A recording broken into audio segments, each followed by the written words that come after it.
A blessed, blessed Wednesday morning po sa bawat isa. Good morning, good morning, good morning. Muli, tayo ay gaganap ng ating morning devotion ngayong araw ng Wednesday, January 21, 2026. Ayan. At katulad ng dati, no, pangunahan muna natin, no, itong gawain na ito sa pamamagitan ng panalangin. Yan. Tayo po yumuko at panalangin. Panginoon naming Diyos na makapangyarihan sa lahat, maraming salamat po ulit sa oras na ito, sa pagkakataon na ito, Panginoon, na kami ay magbubulay-bulay sa iyong banal na salita. Patuloy mo po nawa kaming samahan, Ama, at gabayan sa gawain na ito. Gabayan mo po ang iyong lingkod na siyang mangunguna at magbabahagi ng iyong banal na salita. Tulungan mo, Panginoon, ako na maibahagi kong iyong mga salita ng tama at may karunungan. Ama, patuloy din namin pinagpapasalamat sa iyo ang patuloy na pag-iingat mo sa aming mga buhay, ang paggabay mo sa amin sa buong magdamag, pagkakaloob mo sa amin ng panibagong kalakasan sa umagang ito at sa napakagandang araw na ito, Panginoon, na patuloy na aming haharapin na kasama ka. Ama, dinadalangin din namin, Panginoon, ang lahat ng mga mahal namin sa buhay at mga kapatiran na dumaraan sa mga pagsubok at pagkakasakit. Patuloy mo silang haplusin, Panginoon, at patuloy na palakasin, pagkalooban ng katagumpayan, Panginoon, sa mga pagsubok na ito na kanilang nararanasan. Ama, patuloy din namin hinihiling ang iyong pagbasbas, ang iyong paggabay sa bawat isa, Panginoon, na nakakasama namin sa ganitong gawain. Saang dako man sila, Panginoon, patuloy mo silang abutin ng iyong mapagpalang kamay at patuloy na pagpalain, Panginoon. Tulungan mo ang mga salita, ang mga aral mo na naririnig sa gawain na ito, Panginoon, at natututunan ay patuloy na maging liwanag sa buhay ng bawat isa at patuloy na ikatibay ng aming pananampalataya. Patuloy mo po kaming ingatan, Panginoon, at gabayan at linisin ang aming puso't isipan at tulungan kami, Panginoon, na lagi nawa kaming maging karapat-dapat sa iyong harapan. At muli ang lahat ng ito'y dalangin namin sa matamis na pangalan ni Jesus. Amen. Ayan, amen. Mapagpalang umaga. Hati mo, lalamunan ko. Sana hindi ito virus. No? Gayun pa man, nagpapasalamat tayo sa araw na ito, sa oras na ito, at sa pagkakataon na muli itutuloy natin, no? Yung naumpisahan nating pag-aaral kahapon. Ito ay 4-day series lang naman. No? So, maikli lang ito, no? Pero ang nilalaman nito ay napakahalaga, no, sa buhay ng bawat isa. Kaya napakaganda na ito ay ating matapos, mula yung naumpisa natin kahapon, no. Kung hindi ninyo napanood yung o hindi kayo nakasama sa live kahapon, maaari naman ninyo itong panoorin, no, replay dito sa Facebook. Ito ay 1 month, no, bago ma-erase. So lahat ng mga naumpisahan natin, no, nung January 1 hanggang sa 30, no, yung ating tuloy-tuloy na magiging morning devotion ay pwede ninyong balikan. Ayan. At napakaganda, no, itong ating topic na ito na pinamagatang The Pillars of Trust in God. Ayan, yung pillar, no, yung patibayan, no, kumbaga ay poste. Ayan, poste nitong ating tiwala sa ating Panginoong Diyos. At nung nakaraan, kahapon, yung ating pinag-usapan is humility and surrender. Yan. Yun yung dalawang pillars. Ngayong araw na ito, merong 3 pillars, which is kung isa-summary mo itong tatlong to, ito ay nagtutungkol sa connection natin, no? Sa ating connection sa ating Panginoong Diyos, no? Kung papaano nito pinatatatag yung ating connection sa ating Panginoong Diyos, no? Katulad nga nung nakaraan na kahapon na binanggit ko, no? Napakahalaga nitong tiwala na ito natin sa ating Panginoong Diyos. Kaya napakahalaga na ito ay maging matatag, no, sa atin, no. Magkaroon ito ng matibay, no, na pillars sa ating pananampalataya. So itong trust, no, itong core truth o yung talagang pinaka pundasyon nitong katotohanan, no, ng tungkol sa tiwala natin sa ating Panginoong Diyos, no. Trust is not one time, no, decision, but a continuous connection. Ayan. So, kung nag-decide ka na magtiwala sa Panginoong Diyos sa araw na ito, no, hindi ibig sabihin na bukas wala ka ng tiwala sa Kanya dahil ngayong araw pa lang na ito nagtiwala. So, ang pagtitiwala, no, ay patuloy yan, no?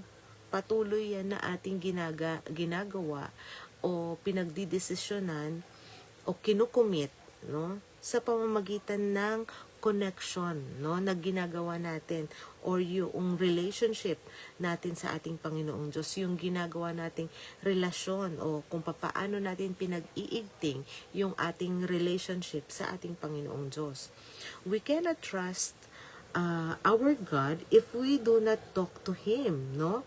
Nor can we follow our God,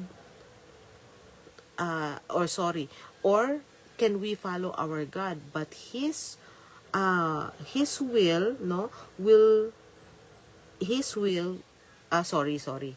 May inayos kasi ako rito. Hindi ko naintindihan yung sinulat ko. We cannot trust our God if we do not talk to Him. Nor we cannot follow our God, no? If we will not seek His will. Yun pala yun, no? So, wrong grammar ako dito sa sinulat ko. Kasi kaninang umaga ko lang to sinulat, no? Yung itong aking outline. Gayon pa man, so, totoo yun, no? We cannot trust our God, no, if we do not talk to Him every day, no, o hindi lang every day, no, often, no, kailangan yung communication natin sa ating Panginoong Diyos ay tuloy-tuloy, no, para ma-build yung ating relationship sa Kanya. And hindi natin siya masusunod kung hindi naman natin alam kung ano yung will niya, kung ano yung nais niya para sa buhay natin. So, yun yung katotohanan, yun yung talagang pinaka-ugat, no, ng katotohanan. Okay? So, katulad nga kahapon, no, so, diniscover natin, no, sa pamamagitan ng humility o kababaang loob na yung ating tiwala, no? Balikan ko nga para maganda yung nare-review natin, no? Yun, yung sa pamamagitan ng ating kababaang loob, no? Yung pundasyon ng ating tiwala, no? Pinatitibay niya, yun. At yung pag-surrender natin. Ngayon, dito, kailangan meron tayong no, kumbaga sa halaman, andun na, nag-uugat na siya. Kailangan niya ng magkaroon ng stem, no, at leaves, no, para talagang makausbong na siya. At etong parang stem o leaves na to, ito yung connection na ginagawa natin, no, sa ating Panginoong Diyos. So, the pillar of prayer, yan yung una nating tatalakayin, no, sa umagang ito. So, sa day 2, no, meron tayong 3 pillars. So, nung nakaraan 2. So, pag natapos natin ito, 5 pillars na to, no. So, sa unang pillar sa araw na ito is the pillar of prayer. Pero actually, 3 pillars ito, no. Pero sa araw na ito yung first. So, intimacy over information, no? Intimacy is yung ating intimate relationship, no, sa ating Panginoong Diyos over information. So yung versus intimacy versus information, no? Kasi minsan sa ating prayer, no, nawawala yung intimacy, no? Puro information lang, information, no? So, ano ba yung dapat? Prayer is often misunderstood as a way to give God our to-do list. Totoo naman yun, di ba? Pag tayo ay nananalangin, no? Parang enumerate natin yung mga kailangan natin araw-araw, yung hinihiling natin araw-araw, no? Yun yung realidad, no? Pagka nananalangin tayo, no? Minsan yun yung parang ihinahanda natin. Kaya nga, wala namang hindi naman sinasabi rito na masama yun. Pero, ang sinasabi kasi natin paano natin mapapatatag yung ating connection 'di ba, sa ating Panginoon? Paano natin mapapag-igting, no, yung ating connection at yung relationship natin sa ating Panginoong Diyos. So, kung to-do list lang kung baga pag nananalangin tayo ay kailangan ko palang hilingin to sa Panginoon, kailangan ko lumapit, parang ganon, humiling, no? Parang naalala ko talaga noon yung mami ko. Pagka nagalit siya sa amin dahil hindi kami sumusulat kay daddy. Lagi niya sinasabi sa amin, kayo, ang gagaling niyong humiling sa daddy niyo, sa ama niyo, sabi niya. Pero napakatamad niyong sumulat. Ayan. Parang hindi niyo man lamang siya makumusta. Ganon, no? Naaalala ko yung mga sermon ni mami, no? Pero totoo naman yun, no?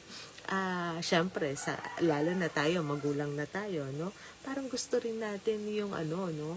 Yung, although gusto natin na humihingi ang ating anak sa atin at lumalapit, pero gusto rin natin yung bang may paglalambing na, oh, mami, kumusta? Para, mami, alam mo, mami, ganito, ganyan, magkakwento, no? Tapos, kailangan ko nga ng ganito, Yan. Naalala ko na naman si mami. Kasi, nung kabibili namin tong bahay na ito, sabi ko, mami, dalawin mo naman yung yung bahay namin sa Laguna. Sabi ko, pumasyal ka naman. Sabi ko, isusundin ka namin, idadrive ka namin. Sabi ko, tapos doon tayo mag-lunch. Magpo-prepare ako. Nilalambing ko siya. Tapos sabi niya, natatakot akong pumunta dyan sa bahay mo. Sabi niya, bakit naman? Sigurado mapapagastos ako niyan. Kasi pagka may nakita akong kailangan ayusin, sabi niya gano'n. So, hindi daw niya, parang hindi niya matitiis na hindi ako bigyan. Yan. Ganon, no? Ang ganon ng magulang, no? Kaya, kung ganon, no, ang ating magulang nang mapagmahal sa atin, hindi tayo matiis, no? Lalambingin lang natin ng konti, no? Hindi tayo matiis, no? What more ang ating Panginoong Diyos? So, isipin natin yung pakikipag-usap natin sa Kanya na hindi lamang tayo hingi ng hingi, no? So, ipadama natin yung kahalagahan ng ating Panginoon Diyos sa buhay natin, no? Parang isang anak na naglalambing, no, sa kanyang magulang. So, in reality, no, prayer is the secret place where trust is forged. Yun yung nakakalungkot, ano? Minsan, nafi-fake daw ang prayer, no? Sana naman hindi ganun yung prayer natin, ano, na kasi yung forged na word, no, ito yung parang kinokopya mo lang, no, kinokopya mo lang, pero hindi talaga galing sa'yo, no, kumbaga parang binanggit mo lang, pero wala talaga siya sa loob mo, yun. So, kailangan ang prayer talaga nanggagaling sa puso natin, no? Ang pakikipag-usap natin sa ating Panginoong Diyos, kailangan ay intimate, no? Hindi lang siya information, hindi lang tayo nag-i-inform, no?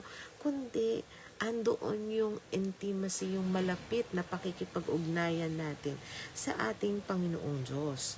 Ayan. So, dito nga, no, sa Luke chapter 5 verse 16, no, sa Lucas kapitulo 5 versikulo 6, basahin ko nga sa Tagalog. Kapitulo Tama ba ako? Versikulo 16 pala, sorry. Versikulo 16. Ang sabi niya, datapwat siya'y lumigpit sa mga ilang at nanalangin. Anong ginagawa? Ang ating Panginoong Diyos, no? Na siyang ating modelo, no? Sa ating buhay. Paano ang ginagawa niyang pakikipag-usap sa ating Diyos Ama, no? Often withdraw to a lonely places and prayed. Yung lonely places dito, yung dito naman sa Tagalog ay yung tahimik ba? O ano bang ginamit niyang salita rito? Bilis ko nakalimutan, no? Lumigpit sa ilang.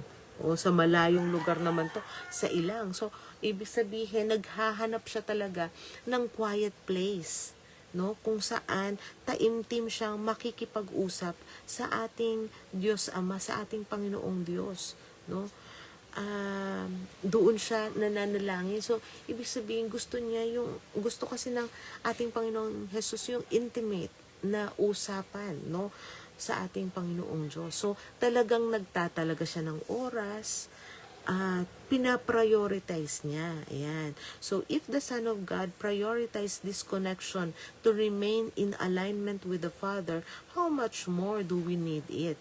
Ayan. Kung ang ating Panginoong Diyos, no, na siyang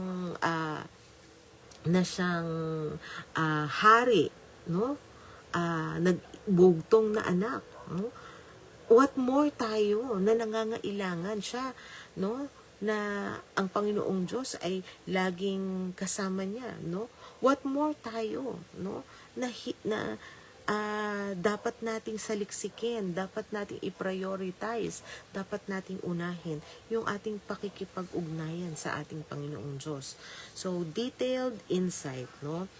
Trust grows when prayer shift from transactional, no? Yung word na transactional dito is yung asking for things, no? Yung trust daw natin lumalago, no? Kung ang ating panalangin, no, mula sa paghingi, no, to relational. Ayan. Yung relational is knowing Him, no? So, mula sa ating paghingi, papunta doon sa mas malalim nating pakikipag-ugnayan sa ating Panginoong Diyos, no? Yung knowing Him. Yan. So when we consistently bring our raw emotions to God, we learn the tone of His voice. So habang binabanggit natin, dinidetalye natin, no, yung ating mga kahilingan sa ating Panginoong Diyos, yung ating pakikipag-ugnayan sa Kanya, no. Pag everyday natin ginagawa ito, no, meron tayong inaalat talaga na oras, na panahon, no, andun hinahanap natin yung pinaka-quiet place ng pakikipag-usap sa Kanya, unti-unti, no, yung familiarity nung kanyang boses, no, na naririnig na natin, no. This familiarity is what allows us to stay calm, no, when the storm of life hit, no, we recognize the voice of the one calming the waves. Yan. So, pagka halimbawa, meron tayong problema, no? Dahil meron tayong constant communication sa ating Panginoong Diyos, pag dumarating yung mga problema na yan, no? At lumapit tayo sa Kanya, nagkakaroon tayo nitong calmness sa ating puso. Na-establish yung trust natin. Dahil nagkakaroon tayo ng pandinig, no, nabubuksan yung ating pandinig, no, sa nais ng Panginoong Diyos na iparating, no, sa ating puso. Yan. Maaring hindi ito literal, no, na naririnig natin, pero yung kanyang boses ay nangungusap sa ating mga puso. Okay, so yun yung number 1, ano, yung pillar of prayers. Ang number 2 is yung pillar of divine wisdom. Ayan. So, yung pillar of divine wisdom. Napakahalaga ng wisdom, no? Naalala natin si Haring Solomon na nang siya ay nanaginip at pinahiling siya ng ating Panginoong Diyos. Marami naman siyang pwedeng hilingin. Pwede niyang hilingin na sana payamanin siya, pahabain ang kanyang buhay, o ano paman, pero ang hiniling niya ay ang karunungan dahil gusto niyang makapaglingkod sa ating Panginoong Diyos ng tama. Yun yung kanyang hiniling, no? So, aligning the will, no? So, in aligning our will, no, in aligning, no, yung ating nais sa nais ng ating Panginoong Diyos, no. Trusting God means believing His logic is superior to ours. So, unang-una, no, alalahanin natin na yung kanyang karunungan, no, ay hindi natin o walang sino man na makakapantay. Kahit pa ma-memorize natin yung buong Bible, yung buong kasulatan, kahit pa tayo na yung pinakamatalinong tao dito sa mundo, no, hindi tayo papantay, no, sa karunungan at sa kakayahan, sa kapangyarihan na meron ng ating Panginoong Diyos, no. So magandang lagi natin itong naaalala, no. Kaya in that way, no, seeking wisdom is the intellectual side of trust. Yan. So na mararamdaman natin, malalaman natin, ano, na meron tayong intellectual side, no? Ibig sabihin, gumagana yung intellectual side natin, no? Kung maiisip natin na humiling o humingi ng karunungan buhat sa ating Panginoong Diyos sa lahat ng mga desisyon o mga sitwasyon na pinagdadaanan natin sa ating buhay, no? So, yun yung nagpapakita, no, na tayo ay nagtitiwala sa ating Panginoong Diyos, no? So napakahalaga nitong part na to ng pagtitiwala, no? Yung pillars of divine wisdom, na alam natin na tanging ang Panginoong Diyos lamang ang pwedeng magkaloob sa atin ng ganong karunungan. So the request for discernment, ayan.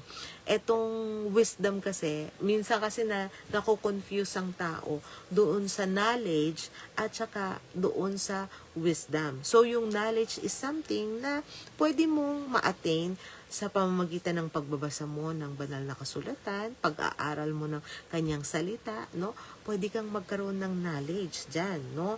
Pero, yung wisdom is discernment, no? Ito ay kaloob lamang ng Panginoong Diyos. Sa Kanya lamang ito nagmumula, no? Basahin nga natin yung nasa unang hari, kapitulo 3, versikulo 9. No? 1 Kings 3:9. Unang hari, kapitulo 3, versikulo 9, sabi niya, ito na yon, yung hiling, yung binanggit ko kanina, yung hiling ni Haring Solomon sa Panginoong Diyos. Bigyan mo nga ang iyong lingkod ng isang matalinong puso upang humatol sa iyong bayan, upang aking makilala ang mabuti at ang masama, sapagkat sino ang makakahatol dito sa iyong malaking bayan. Ayan, no? So, yung humiling siya, no, ng karunungan, ng marunong na puso, no, na marunong humatol. Yung discernment, no? So, King Solomon asked for a discerning heart, no, to distinguish between right and wrong. Ayan. Okay. So, he didn't just ask for success, no? He asked for the ability to see things from God's perspective. Ayan. So, napakagandang example, no?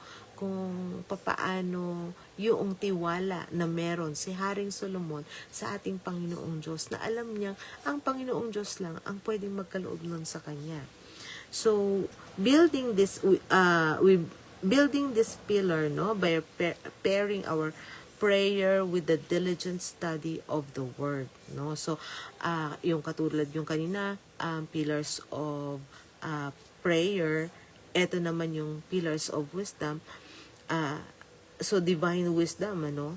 So etong comparison na ito, no, nabubuo natin ang matibay na pundasyon, no, ng tiwala sa ating Panginoong Diyos, no. Sabi nga niya dito, no, sa Psalms 119, no, wisdom prevents us from okay. So sa Psalms 119 verse 105, no? Chapter 119 verse 105. Dito natin mababasa yung lamp for our feet. The Lord is the lamp unto my feet. Diba? So wisdom prevents us from leaning on our own limited understanding. Yan, no? So katulad din ng nakasulat sa Proverbs 3:5-6. Basahin na nga natin sa Tagalog. Kawikaan 3:4-6. Okay. 3:4-6, sabi niya, sa gayoy makakasumpong ka ng lingap at mabuting kaunawaan sa pamamagitan ng Diyos at ng tao. Tumiwala ka sa Panginoon ng buong puso mo at huwag kang manalig sa iyong sariling kaunawaan. Kilalanin mo siya sa lahat ng iyong mga lakad at kaniyang ituturo ang iyong mga landas. Ayan, napakaganda. Na ano. So, let's anchor our trust in God, no? Yung ipanatag natin, no? Itatag natin yung ating tiwala sa ating Panginoong Diyos, no?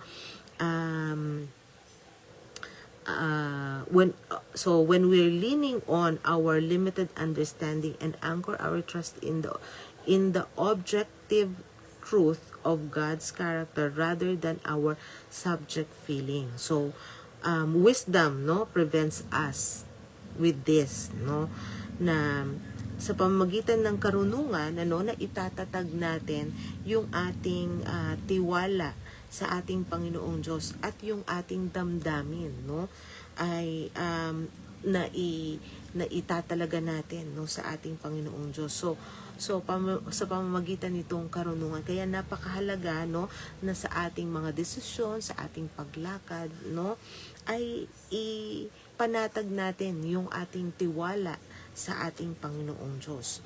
So yun ang binibigay ng wisdom sa atin, no? Pinipili natin yun na ipanatag yung ating tiwala sa ating Panginoong Diyos. And last, no, third pillar for this day, no, is the guarding mind. So connected to, no, yung wisdom connected sa pag-guard din natin. Hindi porket itiniwala na natin, no, yung ating pag-iisip, no, sa ating Panginoong Diyos, yung karunungan, no, na hinihiling natin sa Kanya ng gabay, no, hindi ibig sabihin nun na we are already shield, no.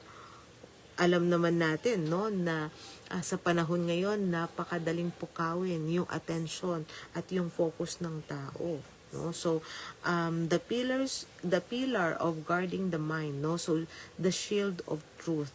Your trust in God is under constant assault, no, by worldly narrative, no, fear-based news, by worldly narratives, fear-based news, and internal doubts. Yan. Lalo na pagka mahilig tayo mag-spend ng time natin sa social media, no? Dumarating tayo dun sa ano bang tawag doon, nawawala tayo sa focus, no, pagka nakabalita tayo ng ay ganito ganyan, dumarating yung pagkatakot sa atin, no. Nakakalimutan natin na itiwala yung sarili natin sa ating Panginoong Diyos. So kailangan nating gwardyahan, no. Paano natin kailangan i-guard itong ating mind, no? So the command to guard dun sa Proverbs 4:23, no, warns above all else, guard your heart, for everything you do flows from it, no? Teka, basahin ulit natin yan, no? Sa Proverbs, Kawikaan, 4:23. Ayan, ingatan mo ang iyong puso ng buong sikap. Ayan, sapagkat dinadaluyan ng buhay. Ayan. So, buong sikap, no?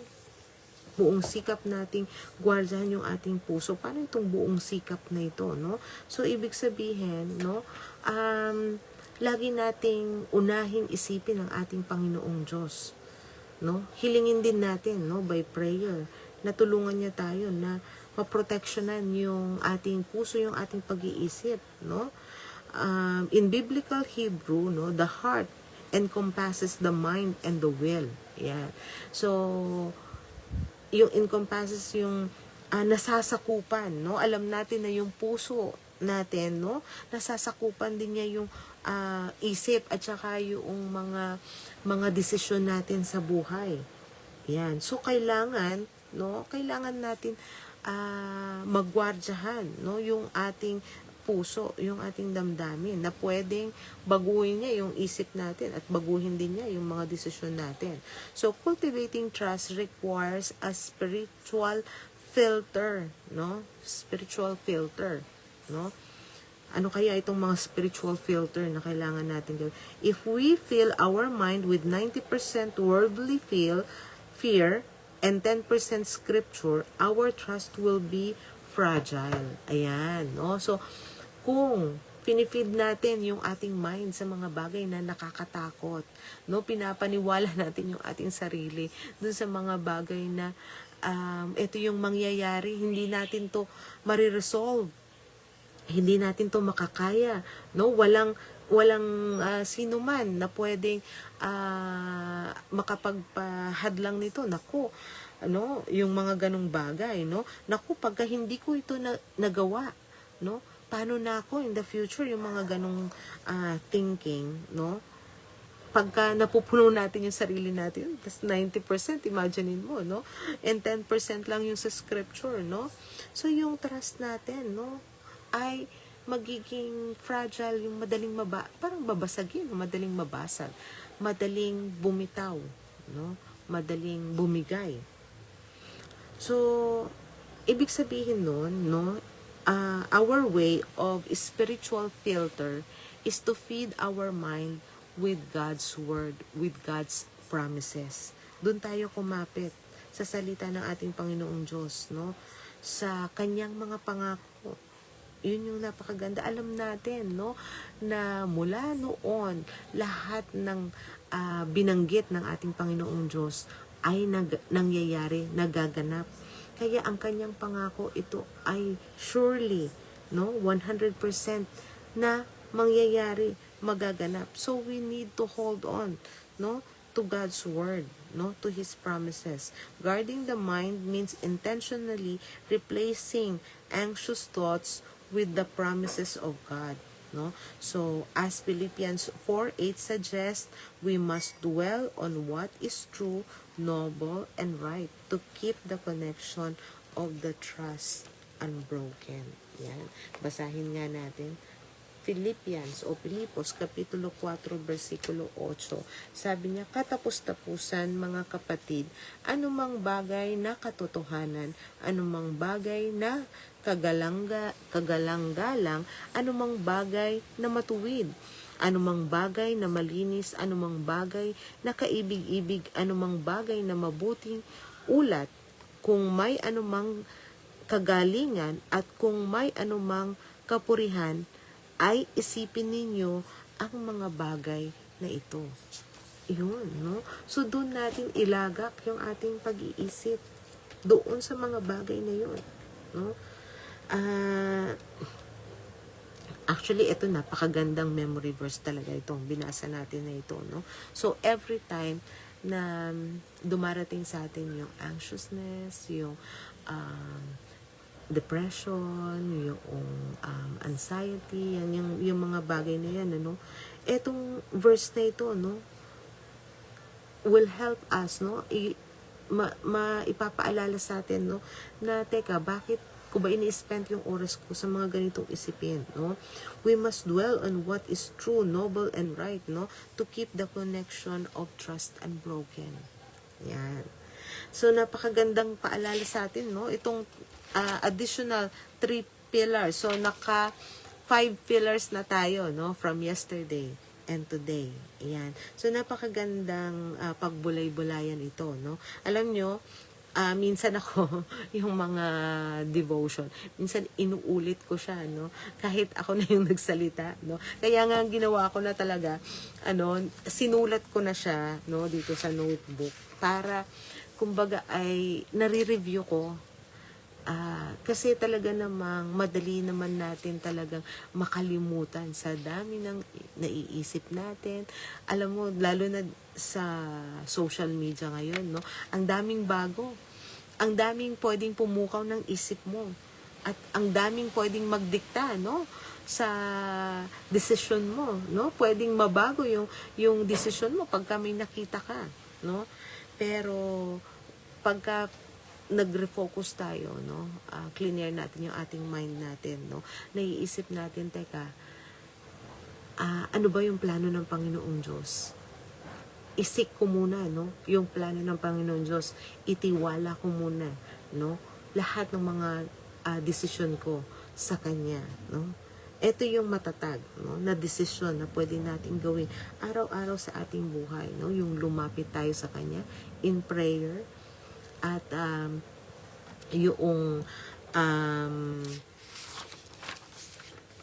yung hilingin natin, no, yung divine wisdom, at i-guard, no, yung ating mind. Ayan.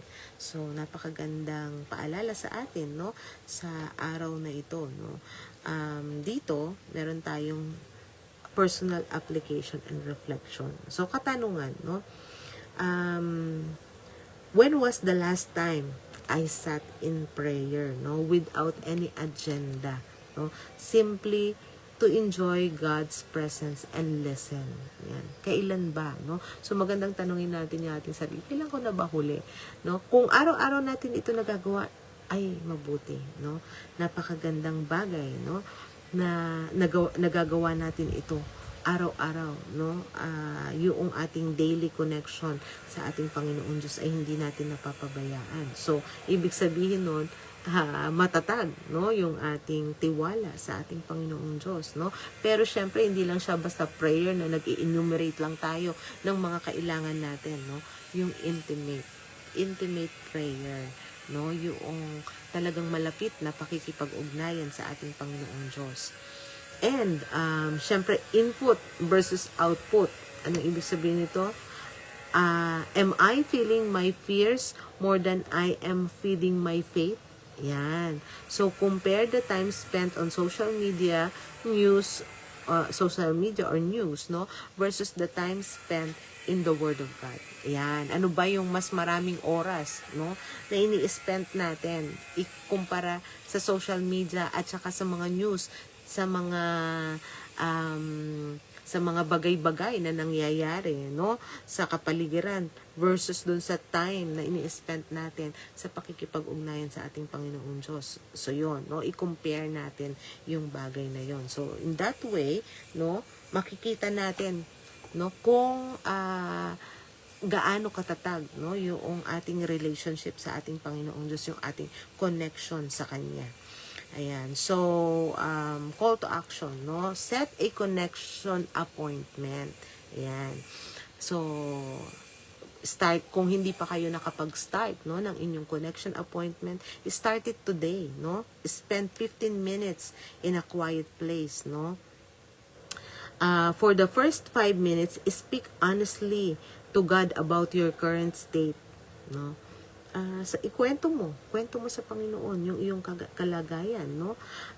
Kung masaya ka, kung nalulungkot ka, kung ano man itong nararamdaman mo, no? So for the next 10 minutes, read, no, a psalm, no? Sample dito is Psalms 23 or Psalms 91, no? And ask, Lord, what does this tell me about your heart that I can trust today? Yan. Yung napakahalaga kasi nung panalangin at pagbabasa ng banal na kasulatan. Pag tayo ay nananalangin, tayo ay nakikipag-usap sa ating Panginoon Diyos. No, tayo ang nagpaparating sa Kanya nung mga nais natin, nararamdaman natin.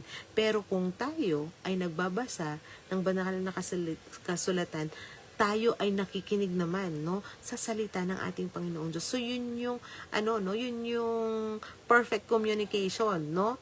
Hindi lang one way, no? Kailangan naririnig natin, no? Kung ano ang sinasabi o paano nangungusap ang Panginoong Diyos sa ating buhay. Ayan. So muli, mapagpalang umaga, no, sa ating lahat. Ayan. At bago tayo magtapos sa ating morning devotion, tayo ay yumuko at manalangin. Ama naming Diyos na makapangyarihan sa lahat, maraming salamat po, Panginoon, sa oras na ito, sa pagpapaalala mo sa amin, Panginoon, ng kahalagahan ng pakikipag-ugnayan namin sa iyo. Tulungan mo kami, Panginoon, na sa aming pakikipag-ugnayan sa iyo, Panginoon, ay ibukas namin ang aming puso, ang aming isipan, Panginoon, at ipagkatiwala namin sa iyo, Panginoon, ang anumang nararamdaman namin, ang anumang nais namin, Panginoon. Tulungan mo kami, Panginoon, na patuloy na maging malapit sa iyo, Panginoon, sa aming pananalangin.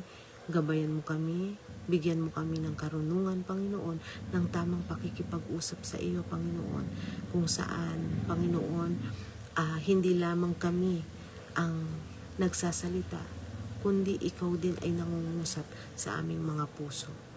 Ama, gabayan mo po kami sa lahat ng aming mga ginagawa, sa lahat ng aming iniisip, sa kung saan namin ini-spend, Panginoon, ang aming oras.